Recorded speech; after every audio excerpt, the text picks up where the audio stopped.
If you didn't read the big poster, let me give you a few details about Professor Rogers. He got his undergraduate degree from UT Austin in both chemistry and physics in 1989. Then he got his PhD from MIT in physical chemistry with Keith Nelson. He was then a junior fellow at Harvard for a couple years, where he actually founded a company that commercialized technologies that he developed as a PhD. He went on from there to be a member of the technical staff in condensed matter physics at Bell Labs. And after 2002, he migrated to the Great Midwest at Champaign-Urbana, where he's now the Swanlund Chair with a primary appointment in material science and engineering, joint appointments in chemistry, bioengineering, mechanical science and engineering, electrical and computer engineering, and he's also currently the director of the site's materials research lab. He's won numerous awards and has many distinguished lectureships, including he's a member of the National Academy of Engineering. He received a MacArthur Fellowship in 2009 and the MIT Lemelson Award in 2011. And he probably has the most informative webpage around. So if you really want to find out what he does, just go visit that webpage. He's particularly interested in soft materials and being able to understand and exploit their very interesting properties. And today he'll be telling us about stretchy electronics that can dissolve in your body. So please, Professor Rogers. All right, thank you very much for that kind introduction. Thanks to Ian for preparing the visit and extending invitation. I've enjoyed my visit here so far, a lot of interesting conversations this morning. I'll tell you about some of the research that we've been doing in my group at Illinois over the last 6-7 years, but being mindful of the fact that I was just here a year ago talking about my research. So I've really tried to construct a slide set that kind of minimizes overlap with that previous talk. So about a quarter of the stuff is kind of repetitive, but the rest of it is distinct and different. So I'll tell you in particular a couple of things that we've been interested in that have soft material science at the core, but really project way out into the realm of engineering. And so the talk is really kind of at a high level. It'll cast a framework that serves to guide our research efforts and try to illustrate what we've been able to accomplish at a device level in two different areas. One that we're referring to as bio-integrated electronics, so electronics that have the mechanical properties and shapes of important organs and tissue systems in the body for monitoring and diagnostics and therapeutics. And then the other one is distinct from that, but somehow somewhat related, that we're referring to as transient electronics, and I'll describe what I mean by that sort of in the second half of the talk. But let me start by telling you something trivial and something that you already know, just to provide a bit of a context in terms of what we're trying to do. So if you think about the history and the present state of integrated circuit technology and where it might be going into the future, you might think of a past in which integrated circuits, computer systems were very large, consume a large area of your desk or fill entire rooms. Designed really for specialized purposes in industrial and scientific computing. And what happened is over time, miniaturization of the individual devices, increases in their speed and power efficiency have allowed us to really build this type of computing power into much smaller packages, and that's just a consequence of scaling. But that engineering evolution has had a maybe more important and more qualitative impact on the way that the technology is used, from these specialized purposes to things that are really ubiquitous in our everyday lives and certainly enable computation, but are used really for personal productivity enhancement, communications, and entertainment. And so if that's the past, this is the present. You could ask, where is the future? You don't really have to ask that question because the industry has a roadmap. It answers that question for you, which is that the devices will just continue to get smaller, and you will have more and more of the individual switching elements that allow you to make things more and more sophisticated, smaller, cheaper, and faster. And that's a great vision for a future. It serves a $1 trillion global industry. There are lots of very interesting problems in material science and engineering associated with actually realizing that future. But our belief is that it might not be the only one worth thinking about, and there may be other problems and challenges associated with a different future in electronics that might be equally interesting and complementary to that kind of roadmap-defined future. And that's one that involves addressing characteristics of integrated circuits that, unlike the dimensions of the transistors, have really remained absolutely unchanged over time.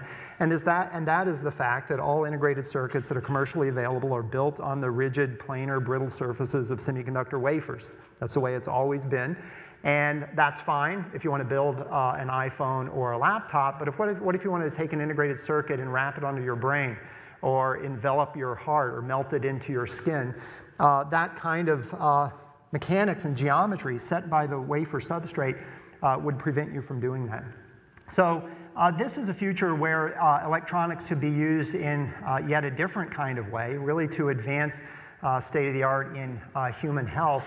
But it will really demand a radical change in the physics of the platform that's used for electronics, so that you can create integrated electronic devices and sensor systems, semiconductor components that are geometrically and mechanically matched to biology in a way that allows this kind of intimate integration and long-term viability. So what do I mean exactly? So if you look at the brain, that's an interesting point of illustration of what I'm trying to tell you, which is, the brain is in some ways a very sophisticated electronic system. If you want to study the function of the brain, or you want to perform a surgery on the brain, or do a diagnostic of the brain, you might ideally want to bring to bear on that problem the most sophisticated man-made electronic system, and that is silicon CMOS integrated circuit technology. But as I mentioned to you just a few moments ago, the only kind of integrated circuit that you can buy today is built on a silicon or semiconductor wafer platform, and that leads to a huge geometry mismatch between the man-made system and the biological one. But it also involves a huge mechanical modulus mismatch, where the modulus of the silicon is 150 gigapascals. That of the brain tissue is only about 5 kilopascals. So what do people do today, and what have they done over the last decade or 2 decades or so? Let's use devices like this, which are actually very powerful. They're workhorse tools for doing neuroscience studies and brain-machine interfaces that involve sort of a flat platform on one side, so you can dice out a chip from your silicon wafer and you can mount it up here. You can establish electrical via contacts to arrays of micro-machined, highly doped silicon pins. And once you've done that, you can take this object and then mount it into the brain with an air hammer. And what that does is it causes these pins to penetrate into the brain at different distances, depending on where you are across the surface of the brain, thereby accommodating the geometry mismatch between the planar chip and the curvilinear textured surface of the brain. So that's a useful thing. But that mounting process damages the tissue, obviously. That's one problem that's kind of immediately apparent. The other one is a consequence of the fact that not only is the brain soft, but it's time dynamic. So it swells, it deswells, it rattles around in the skull a little bit.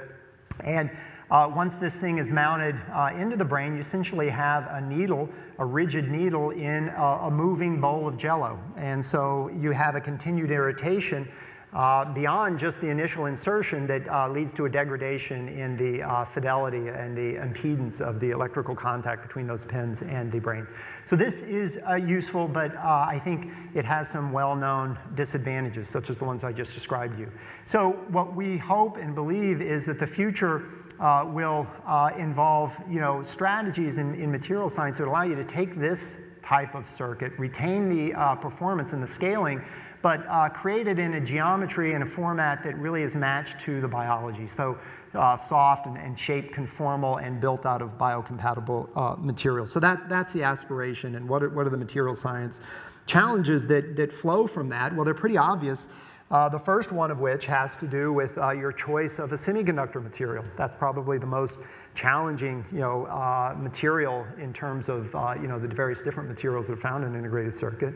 And so if you want to do biointegrated electronics, as I just described, you might think about what's out there today in terms of semiconductor options.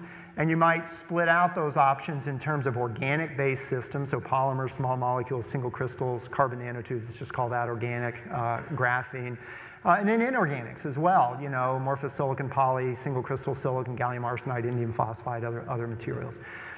You might initially think that, you know, if you want to do something on the brain or the heart, maybe plastics and polymers would be a good place to start. We spent a number of years working on polymers and small molecules, single crystals. We still have programs in nanotubes. I think all of these systems are promising, but if you look at the key metric which defines performance of a semiconductor, you know, its field effect mobility in centimeters squared per volt second here in a logarithmic scale, you quickly realize that the known organics, you know, that are available are sort of in this low end of the spectrum. So amorphous silicons, you can use displays. This was a device that we developed and demonstrated when I was back at Bell Labs, maybe a display like that. Or if you want to do a microprocessor, your orders of magnitude lower in mobility and therefore switching speed capabilities than what you would ideally need. Now, carbon nanotubes, you can exceed silicon by a significant amount, and so we remain interested in that class of material, but there's real challenges in assembly and processing and device-to-device reproducibility and doping and lots of things that remain,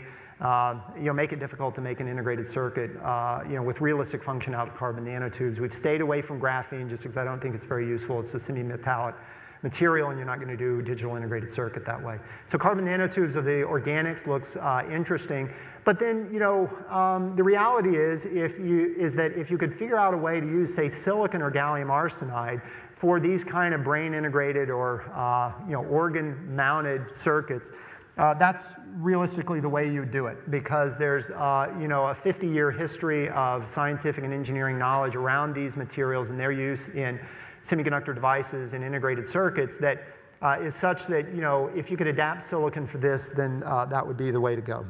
And the most rapid path to a mature technology can be used in a meaningful way. So, you know, if you think about silicon, you usually think about it in the form of a wafer, as I illustrated in the previous slide. And, you know, in that format, silicon certainly is rigid and brittle. You can't bend it, and it's planar. But if you think about just very elementary aspects of the mechanics of any material, you realize that the bending stiffness is not just an intrinsic material property, but it also depends on geometry. And in particular, the flexural rigidity, the bending stiffness, is defined by the product of the Young's modulus of the material. That's intrinsic materials property, but it's scaled by the cube of the thickness. And so if you think about a wafer as a, you know, slab of material with a thickness of about 1 millimeter, it has a bending stiffness of around 10 Newton meters. But if you take that thickness and you move it down to maybe 10 or 100 nanometers, you reduce the bending stiffness by many orders of magnitude. In particular, you go from about 10 Newton meters to about 10 femtonewton meters. And this is nothing particularly special. This is just Newtonian mechanics. But the consequence of changing any parameter, such as bending stiffness by 15 orders of magnitude, is that you begin to think about it in a qualitatively different way. And in particular, it becomes, you know, a very floppy, flexible material, partly because of this, but also partly because the peak strains associated with bending to a given radius of curvature R go down linearly with thickness. So not only is it very floppy, but it's very flexible by virtue of very tiny thickness in this kind of nano membrane form. So very, very thin silicon then has some appealing mechanical properties. And it's also well known that most of the charge transport in a semiconductor device like a transistor is happening at the interface. And so decreasing thickness doesn't have a huge detrimental impact on the performance of a circuit you might build with this format of silicon. So that's some attractive attributes of ultra-thin silicon. But of course, this is not a realistic platform for a real device, because although it's flexible and floppy, it's still brittle. So it can break easily. But it could be used as a building block material that could be placed on a substrate that has the right mechanics and the right physical toughness, so a sheet of plastic or a piece of rubber. So then what you're talking about is extreme form of heterogeneous integration, where you might want to bond a silicon nanomembrane to a silicone rubber substrate. And if you think about that as a practical challenge, consider gluing a silicon chip to a piece of rubber. Managing stresses at that interface such that the chip doesn't delaminate is a daunting problem because of the dissimilar material properties. And in particular, if you look at the propensity for a crack to form in that kind of system, it's governed by the energy release rate. That's just the product of the differences in the thermal expansion coefficients of those two materials squared times the square of the change in temperature, but also scaled by the thickness. And so again, thickness comes to your rescue because you can drive this energy release rate down without touching the materials themselves, just by reducing the thickness of the top layer. So again, going from a wafer-based slab of material to one of these nanomembranes reduces that propensity for cracks to form by many orders of magnitude. And so the material is effectively sticky then. Allows you to mount it onto almost any substrate you want without having sort of daunting engineering challenges around getting strong binding. Here's an example of that. This is a cantilevered geometry. It's a platelet of silicon that we've printed onto a micro-machined ridge onto a plastic substrate. So the only thing that's bonding this is just van der Waals forces, and it keeps it in this kind of suspended state, partly because of that very small energy release rate that would drive a crack to form between those two materials. Okay.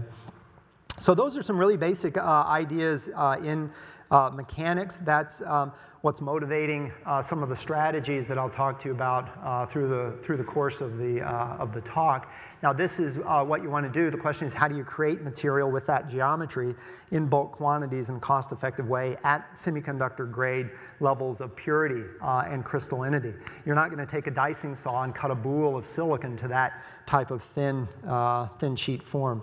And so we spent a lot of time on synthetic strategies to create silicon in that manner. You might be interested not only in silicon, but also compound semiconductors. You want to do LEDs or photodetectors. You want to do optoelectronics. You need a material with a direct band gap. Here's a way to generate nanomembranes in bulk quantities with a material like gallium arsenide. You do MOCVD growth of alternating stacks of aluminum arsenide, gallium arsenide. That's interesting because you can etch down through that multi-layer, dip it into HF. Aluminum arsenide etches a factor of 1,000,000 times faster than gallium arsenide. So after immersion, you can lift off the surface of the wafer really bulk quantities of very high quality nanomembranes of gallium arsenide. And you can do that in a way that doesn't consume the substrate. So the substrate is essentially catalytic. You refinish the surface and you can do this again. So there are lots of ways to do this. I won't go through all of them in detail, but some material science questions around creating this class of material in the first place. The next question is, what do you do with it when you create it? It's too thin to move around with a robotic pick and place tool. How do you actually do device fab and manufacturing with that type of material? And there too, we've spent a lot of time. I won't go through the details. We use soft stamps and soft lithographic type manipulation approaches where those nanomembranes are essentially solid inks in kind of a printing process that builds on concepts in microcontact printing, which were originally developed for printing molecules. Here we're printing semiconductors. And we have fully automated tools that do this at a very high throughput and very high registration accuracy and high yields. And I won't go through the details of that either, but just mention that it is a capability. And really all the science revolves around how do you control interface adhesion to allow you to pick those kinds of materials up off of a source of substrate and then release them in a reliable way onto a target surface. But if you put those two things together, materials growth, deterministic assembly by printing, you can do things like this. So these are gallium arsenide nanomembranes generated using that multi-layer epitaxial liftoff approach followed by printing in kind of a step and repeat fashion onto a sheet of plastic, which we subsequently wrapped around a glass cylinder. And so what you see immediately is that even though gallium arsenide is very brittle material because it's on a thin plastic substrate, and because of that scaling and flexural rigidity and energy release rate, not only does the material not crack, but it also doesn't pop off of the plastic support. So very high quality material now, semiconductor material on a low temperature flexible substrate, and that's a good starting point for building in interconnect wiring and doping profiles to create systems with function that you want to achieve. So those are the ideas. If you make things extremely thin, as I mentioned before, you can make things very flexible. And just give you a sense of how flexible it can be, this is a silicon integrated circuit on a very thin sheet of polyimide. The entire thickness of the system is a little less than 2 microns. Very thin layers of silicon for active materials, constructed in a way that places the neutral mechanical plane coincident with the silicon, which happens to be the most brittle material in the system, so that you can take it and you can really bend it to very tiny radius of curvature without cracking anything. This is wrapped around the sharp edge of a cover slip, so that's a bend radius about 30 to 50 microns or so. But at the same time, you have electronic performance characteristics that, at least in our hands, are very similar to otherwise similar devices that you build on a wafer. substrate. So mobilities that are a factor of 1,000 times better than what you can get with the organics, good on-off ratios. The high mobility leads to high switching speeds, even in devices that aren't very aggressively scaled. So for biointegrated electronic applications, that kind of switching characteristic addresses nearly all requirements that one could think about without trying very hard. Now, that's flexible and that's great. It's robust. It's tough because of the properties of the polyimide. But it's not really all that you need in terms of mechanics. The performance is matching requirements for biointegration, but the mechanics are not, because this is just something that flexes. So you can wrap it around a sharp edge, you can wrap it around a cylinder or a cone, but you can't wrap a heart. You certainly can't wrap the brain because of those more complex curvilinear surfaces. Also, you cannot accommodate the kind of motions associated with beating of the heart, for example. You need mechanics that allow you to bend, but also to stretch. Elastically up to maybe 100% strain with a very low modulus. And there's no level of thinness that's going to provide that kind of stretching characteristic, but it's very simple to do it. You can take a circuit like that and you can bond it to a pre-stretched rubber substrate. And if you do that, then when you relax the pre-strain, compressive forces on the integrated circuit will cause nonlinear buckling instabilities that create a wavy profile in the circuit. So this is a logic gate, a simple P-channel MOSFET connected to an N-channel device over here. So this is a simple basic building block of digital integrated circuit. And what you can see is that these wave structures form, and you can capture all of the mechanics with full 3D finite element models, so you know exactly where the stresses and strains are, but this wavy geometry essentially provides kind of an accordion bellows type of physics, such that if you stretch this thing, these wave structures change. The amplitude goes down, the wavelength goes up if you put it in a state of uniaxial tension. Likewise, if you compress it, the reverse thing happens. Amplitudes go up, wavelengths go down. And that happens elastically because the mechanics of deformation are dominated by the elastomer substrate. This is a movie that shows the formation of those kind of buckled structures, so we're releasing the pre-strain and just looking at it under a microscope. And so most of the accordion wavy features happen in the interconnects. The regions where the transistors are located have, by comparison, a relatively high bending rigidity, and so the buckling is directed away from the transistors. You can do that at the level of an integrated circuit as well. It's almost sort of a back-end packaging step in the fab sequence. So you can do ring oscillators, for example. As you can see, the interconnects, this kind of wavy geometry. If you measure the properties of the devices, they're still quite good because the actual strains in the channel region, the active parts of the transistors, are very small. Most of the strain is accommodated by this kind of dimensional change in the interconnect. So the N-channel devices, the P-channel devices work well. As well, the oscillator circuit will resonate as expected. So those are the ideas: thin geometries, buckling physics, materials fabrication strategies, and assembly techniques. You put it all together, and you can make a stretchy class of silicon integrated circuit technology. Now, there are limitations. So if you look at this type of system, you can imagine there is a finite range of stretchability. You start stretching this way, these buckled structures will reduce in amplitude to the point that the lines are flat. And if you keep stretching beyond that point, you'll probably break something because there's none of this out-of-plane deformation that can accommodate additional strain. So finite range of stretchability, maybe 20% in this case.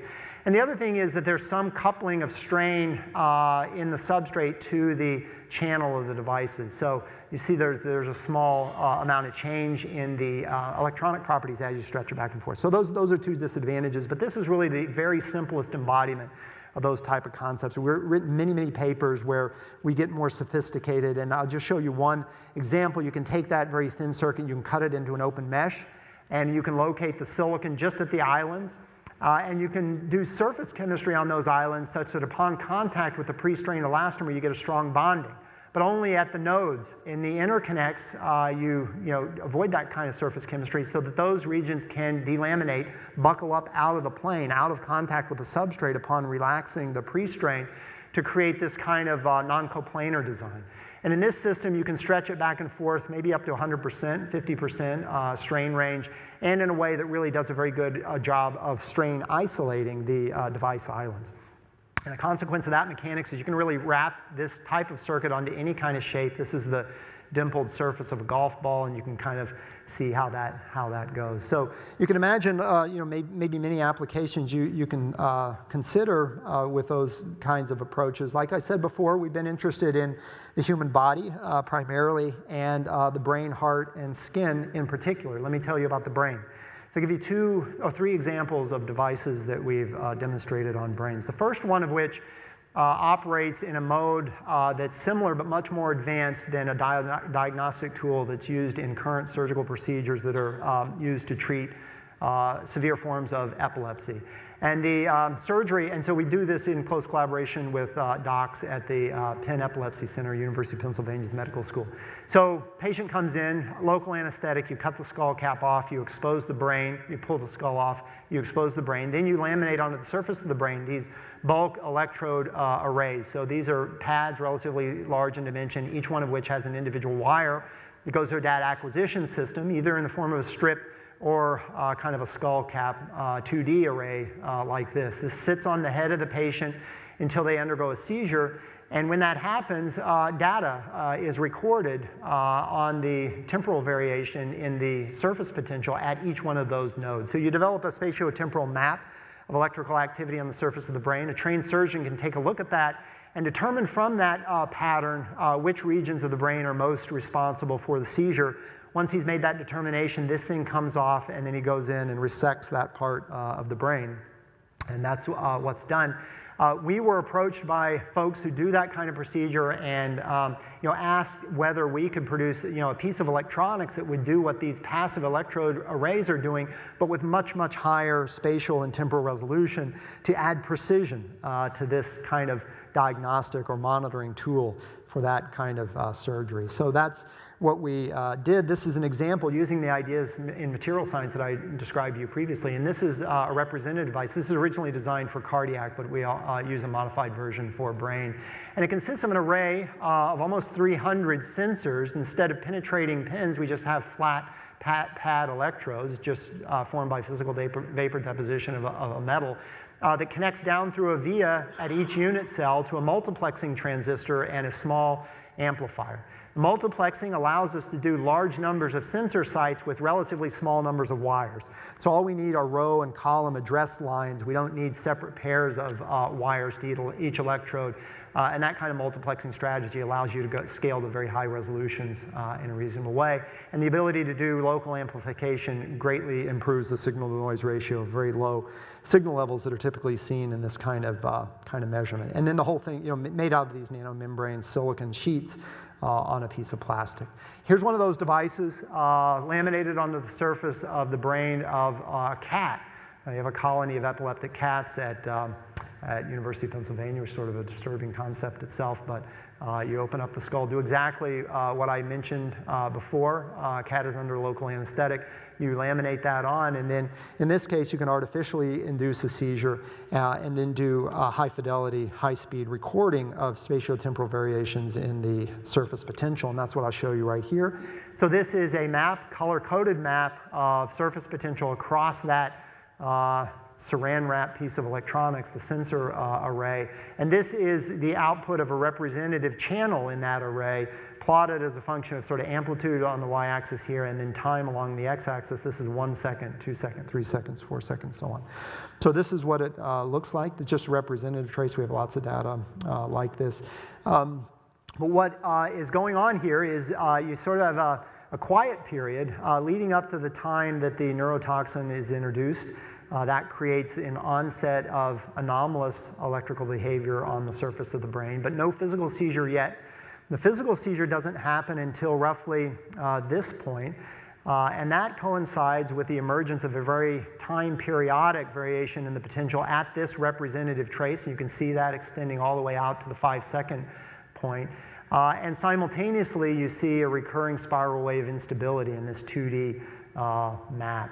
And so this kind of data, again, in that diagnostic context, allows the surgeon to understand which part of the brain, typically this region, to remove in order to eliminate this kind of instability. But this is the first time this kind of measurement has been made on a live animal model, so it has value beyond the diagnostics into the realm of basic neuroscience studies of epilepsy. So this is an example of a fairly sophisticated piece of electronics, and we're out of material science journals at this point and into neuroscience journals, illustrating where the technology has evolved. Now, in the case of a cat, the texture on the surface of the brain is not too challenging. Flexible electronics is good enough for that. If you think about the human and you think about the sulci, the crevices in the brain, flexible is not enough. And you can kind of see that here. This is an array of passive electrodes now, just on a flexible sheet, and you can see that the contact, the degree of contact is modest because the extreme topology on the brain cannot be accommodated by just a flexible type of mechanics. But if you take this thing and you do what I mentioned before, you cut it into an open mesh, and then whether you put it onto a rubber substrate or not, that open mesh geometry allows motion of the struts of the electrodes and the interconnects to conform to the underlying brain topography. Now the problem in simply taking this and cutting it into a mesh is it becomes so floppy you can't handle it. So what we did was take a mesh geometry, mount it onto a bioresorbable thin film of silk as a temporary handle that the surgeon can manipulate for lamination on top of the brain. Once it's there, then we just flood it with warm saline solution that dissolves the silk, which is eventually metabolized by the organism, and at that point, capillary forces just pull these electrodes into contact with the brain, allowing a much higher fidelity recording just by virtue of that improved contact. Now that's a pretty simple use of a bioresorbable material, but that concept turned out to be really useful, and I'll come back to it in a second. So that's one example of brain monitoring. Now there, even in this open mesh geometry where you're fully conforming to the surface of the brain, you're still just measuring on the surface. The brain is a 3D system like all other organs in the body, and if you really want to study the function or deliver therapy, it becomes essential to be able to get down into the depth. And the question is how to do that, and we've been thinking about that for a few years, and this was our first demonstration of one way that we think could be pretty useful. And the idea is to scale the sizes of the devices and the thicknesses of them down to extreme small values, and to package everything such that you can minimally invasively mount them or inject them down into the depth of the tissue. And this is done in the context of an emerging field in neuroscience known as optogenetics. So you can do genetic modifications of animals to create light-sensitive neural circuits that can be either stimulated to activate or inhibit the function so that you can do basic neuroscience studies. Now it's typically involving introduction of light into the brain, and that is most often accomplished with a fiber optic probe that's inserted down into the brain, and the other end of which is connected to a laser that sits on an optics table, and you use sort of a cement type mounting structure to keep that in place. And that sort of works, but it tethers the animal to the light source, and it really limits the kind of function that you can place in the brain. And that context really motivated what we're doing here. So what we are able to do is, using those kind of epitaxial liftoff approaches, create ultra small gallium nitride based LEDs. So just a few microns thick, maybe 25 microns or 30 microns or so on a side, really cellular scale in their dimensions, comparable in size to neurons in the brain. Here it is, sitting on a fiber optic cable, just to provide porting comparison there. We can take these things, we can use these printing approaches, put them on very thin, flexible substrates. We can do the interconnects. We can take that kind of device and then stack it up with other classes of devices, photodiodes, microelectrodes, temperature sensors. We take the whole thing, we stack them together, so now we have a single multifunctional system that's only maybe 20 microns in thickness. You want it as thin as possible so you displace a minimal amount of tissue during insertion into the brain. Now the problem with thin in this case is a consequence of the bending mechanics I described to you previously. It becomes sort of floppy, and so floppy in fact that you can't use it directly to inject the device into the brain. So what we do is mount this on a thicker plastic substrate that we refer to as an injection microneedle that provides that kind of rigidity for insertion into the brain, but it's bonded to this multi-layer stack by a thin film of silk, which dissolves away upon introduction of artificial cerebrospinal fluid. And then the needle comes back out, and you've injected these devices down into the brain in a pretty effective way. So this is just an image of one of these devices threaded through the eye of a needle and sort of wrapped around so you can get a sense of the scale. These are very, very, very small LEDs, about a factor of 1,000 smaller in volume than a commercial device, but otherwise high performance light emitters. Here's the process of injecting these devices into the brain. This is a mouse model. This is the injection needle. You see the LEDs here. It's injected down into the brain. Cerebrospinal fluid is introduced here. That dissolves the silk adhesive, allows you to pull out the injection needle while leaving the semiconductor devices and the LEDs embedded, down into the brain. So if you think about it now, you have a light bulb in the brain, and that could be interesting, but it could be harmful as well, because the brain tissue can't accommodate very significant changes in temperature. So you always think about thermal management in semiconductor device engineering, but in this context, you really have to pay extreme attention to that. Otherwise, you damage the tissue in the adjacent areas. So we spend a lot of time modeling and measuring the thermal properties of these devices, and it turns out that you can actually operate these things in with very small associated changes in temperature for a few reasons. One is the devices are so small, the surface area to volume ratios are such that the rates of passive thermal spreading are extremely high. So heat is moving away from these devices very efficiently. That's number one. Number two is it's embedded in a living tissue that has circulation, and the blood itself becomes a heat sink, active heat sinking. It's pumping heat away from the devices, and we can see, and we've quantified those effects as well. The other thing follows from the basic physiology of optogenetics, which is that you don't have to operate the LEDs continuously. You operate them in a low duty cycle pulsed mode.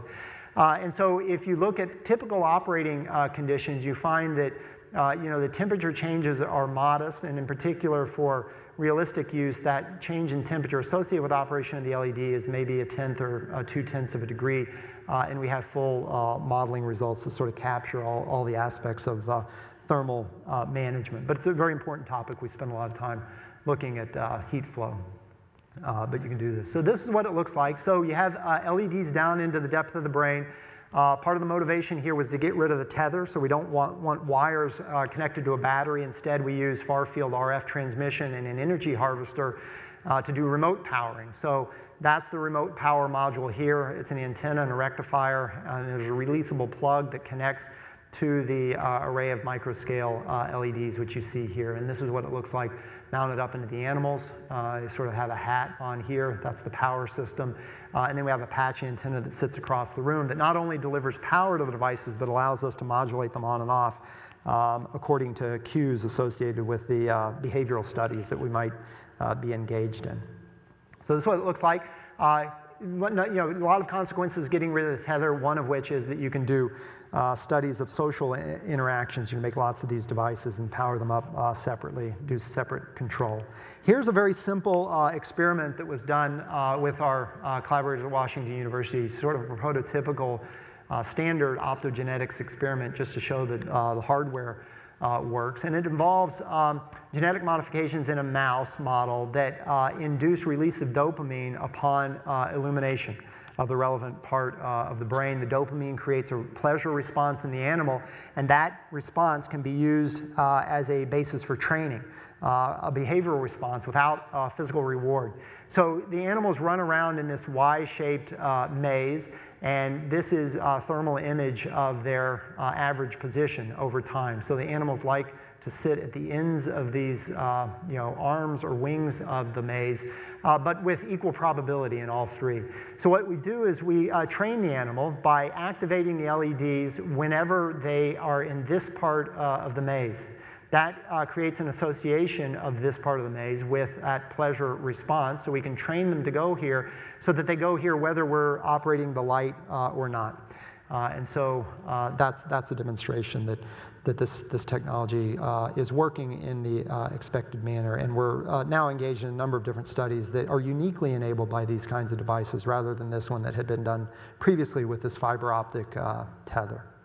Okay, so those are two examples of what you can do with these ideas I described to you in the area of neuroscience, on the surface of the brain, down into the depth of the brain. I think there are a lot of additional opportunities. We have a lot of work following up those initial studies. Let me come back, though, and spend the rest of the time shifting gears a bit. But before I do that, just orient you again to what we're trying to do is basically create new formats for semiconductor devices that more naturally integrate with organ systems in the body. And I talked to you about brain. We've done a lot on heart and skin as well. And that's really addressing an aspect of integrated circuit technology that has not changed over time. So we think there's a new opportunity there that can complement the kind of future that 99% of people who are thinking about integrated circuits are pursuing.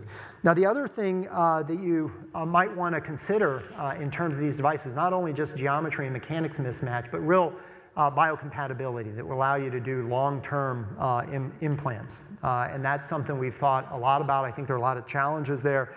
Mechanics and geometry help solve some of those biocompatibility issues, but there's a lot of basic material science that's still unknown. So that's one direction for the future. But it certainly also motivated us to think about alternatives. And one alternative might involve devices that are designed explicitly to disappear rather than stay around forever. How about engineer them up front to dissolve and be metabolized and disappear within the body. And if you think about that kind of electronics, it's also likewise much different than the kind of engineering and material science that's gone into the development of integrated circuit technology that exists today, where the primary appeal really was that because these devices operate in a purely solid state fashion, if you get the material science right, you get the device engineering right, you can make these systems last forever, essentially. So designed for maximized lifetime. But you might think about the other extreme, that is, engineer these things explicitly to disappear in a well-defined, controlled way that could be triggered based on a timed event or an external stimulus. And so that represents another area of electronic materials and devices that we've been thinking a lot about. So things that are biologically or environmentally resorbable. So water-soluble circuits that could be distributed in the environment and inserted into the body, perform some function over a relevant time frame, and then completely disappear at a molecular level. And so that is essentially the definition of what we're calling transient electronics. So any kind of electronic system that dissolves or resorbs or otherwise physically disappears at programmed rates or triggered times. So not unreliable electronics, but reliable electronics that is designed to last for only a very finite period of time. And what might you want to do if you could create that kind of technology? I already talked to you about things that might go in the body. So let's think about a device that provides a diagnostic or therapeutic function in the context of a wound. At some point, the wound is healed. You don't need the device anymore. So you might want the device lifetime to be commensurate with the healing time scale. After the wound is healed, don't need the device anymore. It might be ideal for it to just dissolve away to eliminate unnecessary device load. So I think there are a lot of things in biomedicine. We thought about environmental monitors. You might scatter across a spill site, for example, but you might distribute them at the level of 100,000 devices with wireless communication capability in such a way that you wouldn't want to have to go back into the field to retrieve those monitors back out. be nice for them to just dissolve away in an environmentally benign way. The other thing, you know, and this is a little bit more aspirational, but if you could really do this, it might be interesting to make a cell phone that you could, you know, wash down the drain, or, you know, RFID tags that would dissolve in water over some amount of time to eliminate a lot of the otherwise toxic waste streams that are associated with conventional electronics. So, you know, I think this is very clear. This is, you know, concept. This is aspirational. This is what we're funded to do right now. None of this, and I can't say anything about that, but you can imagine DoD, CIA type stuff, and we're robustly funded, but I can't tell you exactly what our focus is. So we've been interested in this for a number of years. Our first paper was in 2009, really a very straightforward extension of what I told you in terms of those brain monitoring devices. We have non-transient, non-resorbable, but very small, thin electronic devices on a platform of silk. So you can insert that into an animal, the silk disappears after a while, and then you end up with transistors floating around in the body. We didn't see any adverse effects of those devices, no inflammation, but it would depend on where that's inserted, whether that's a problem or not. So this is certainly not, you know, what we ultimately had hoped to do, but this was 2009, and this is kind of what we could do at that time. So here's an array of these transistors made with those nanomembranes and on silk, and you put it in the water, and the silk dissolves away, and then the transistors just swim away. And so we figured, you know, it's going to be really hard to make the transistors water soluble, so maybe we would just focus on the question of, like, what is the minimum lethal dose of transistors, and you know, view it in that way. But you know, in some ways, it's a material science problem. It comes back to a choice of semiconductor, and instead of biointegrating, you think about what is a water-soluble semiconductor, and maybe you could come up with a bio-inspired or, you know, polymer-based material, but I think you're going to be relegated into this realm. Thin silicon is great for flexible, but you know, you really think of silicon as a rock. It's not dissolving at all. But it turns out that that is not the case. And in fact, if you take extremely thin silicon and you immerse it into fluids at physiological pH, which is slightly basic, and at physiological temperatures, say 37 degrees C, it in fact does dissolve by reactive hydrolysis to form silicic acid at very, very slow rates. So this is only 1 to 2 nanometers per day. But if you're using thin silicon to begin with, that timescale could cause the complete elimination of the silicon in its entirety just in a couple of weeks.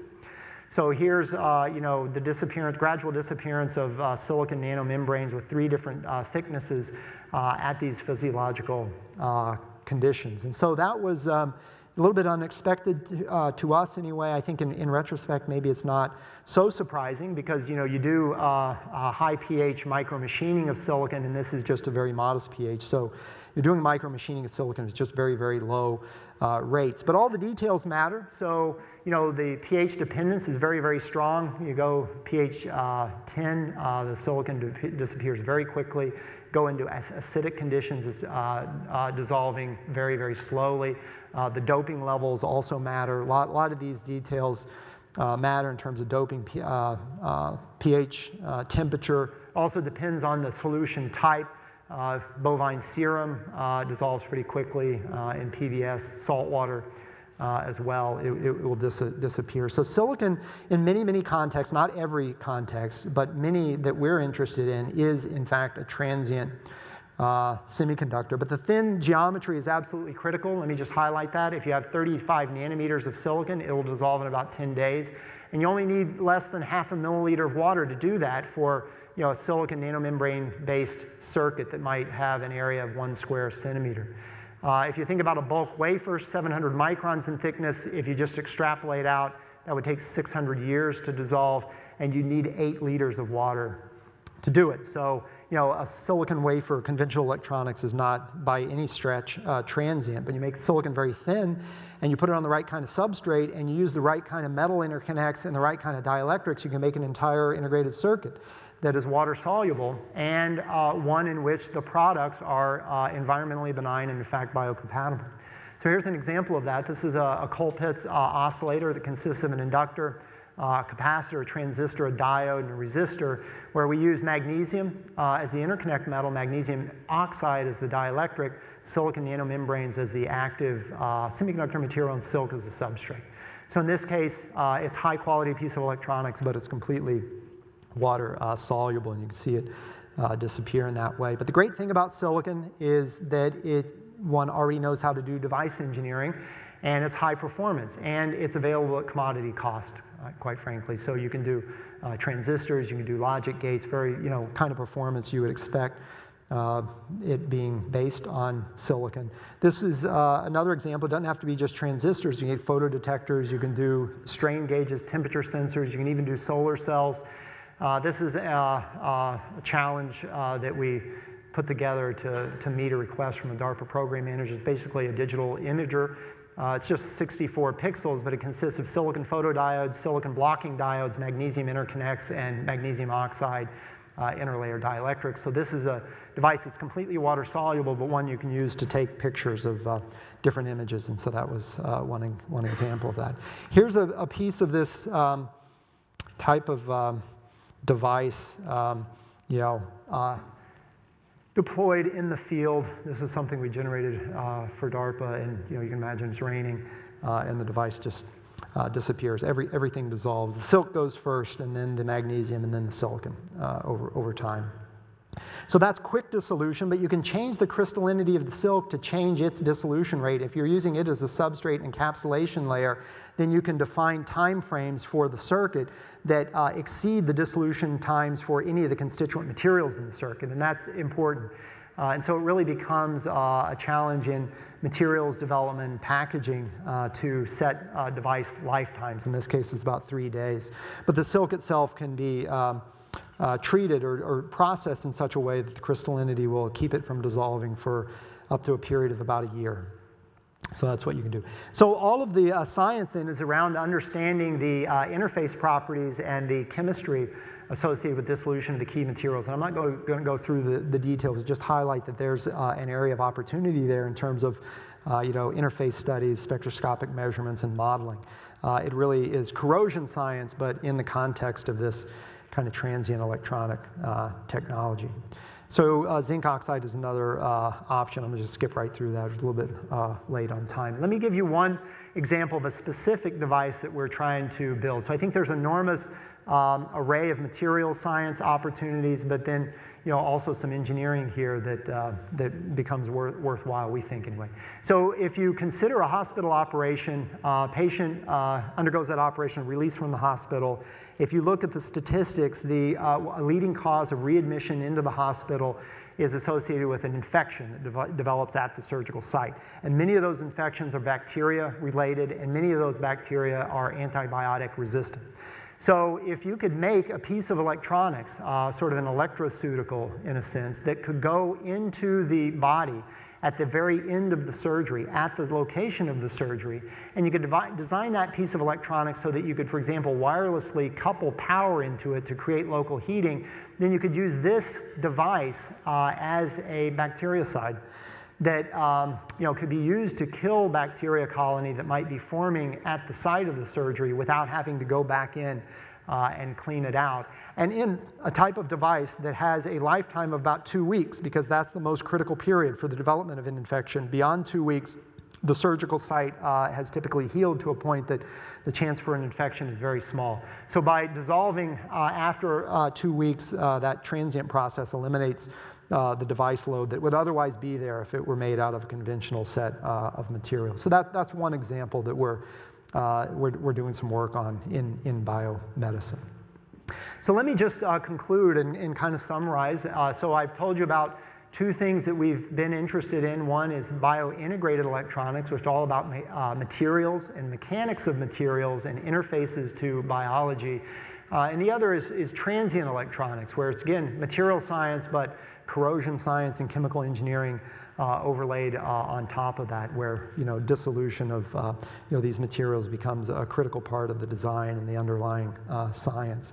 But more generally, I think we're drawn to these types of topics because they do blend both science and engineering in a way that we find appealing, and in these areas, there's the material science around corrosion and bioresorption, assembly and soft bio-inspired adhesion for that printing process that I mentioned, micro and nanomechanics of extreme hard, soft composites in organic systems. Understanding what's going on at the biotic-abiotic interface represents a lot of opportunity. But these topics, if successfully pursued, can potentially lead to engineering outcomes that have broader significance in surgical devices, health monitors, wellness indicators, implantables, brain-computer interfaces, and prosthetics. So with that, I want to acknowledge the senior collaborators. It's very interdisciplinary work. We collaborate heavily with many different folks. Yonggang Huang does all the theoretical mechanics for us. Placid Ferreira leads development of some of these manufacturing systems. Shuling Li is our collaborator in compound semiconductor MOCVD growth. Brian Litt is our clinical collaborator in neurology and epilepsy. Mike Brukas on optogenetics, and Theo Omanetto is a bioengineer expert in silk materials. So the senior collaborator is extremely important, but the most important folks are the students and the postdocs who actually do the work. And so I want to acknowledge them. I just get to talk about it. They do it all, and many times come up with some of the best ideas as well. So with that, let me thank you for your attention. I'd be happy to answer questions if you have any.